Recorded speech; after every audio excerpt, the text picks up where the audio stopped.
Everyone's talking about the officiating in the Western Conference Finals, but we're having the wrong conversation. And there's a difference between criticizing the process on the court and criticizing the product on the TV. Drawing fouls is a legitimate basketball strategy, and we shouldn't necessarily criticize OKC for taking advantage of rules that incentivize that. Technically speaking, it's smart basketball. Just because it's smart basketball doesn't mean it's fun to watch. Like, we don't have to pretend that watching guys falling and flopping and flailing is a good product. It's not. If every team started doing this more to catch up, it would be less enjoyable for everyone. We can't keep rejecting or ignoring valid criticism from the fans. Also, using raw free throw amounts to prove that a game was called evenly literally makes no sense to me. Think about it like with food. Two people can consume the same amount of calories and eat totally different foods. It comes down to how the fouls were drawn, not how many were drawn. If a team drives to the basket a lot, or they cut to the basket a lot, or they post up a lot, or they crash the offensive glass a lot, going for putbacks, all of those things are naturally going to draw more fouls. When you give me the raw totals, it tells me nothing about how it happened. The free throw totals also tell me nothing about the fouls that did not result in free throws. Sometimes it's a side out and it resets the possession, or sometimes it's a turnover. The point is, sometimes evaluating officiating is a qualitative assessment, not a quantitative assessment. Look at the 2002 Western Conference Finals, one of the most notorious playoff series, and to this day, people still say it was tainted, it was unfair, the Lakers had an advantage. Did you know the Kings actually shot more total free throws across the series than the Lakers? You would never guess that based on how it's talked about. Why?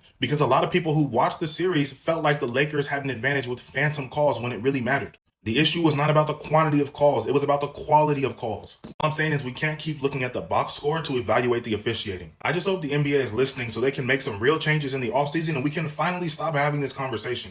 We just want to watch real basketball, not WWE.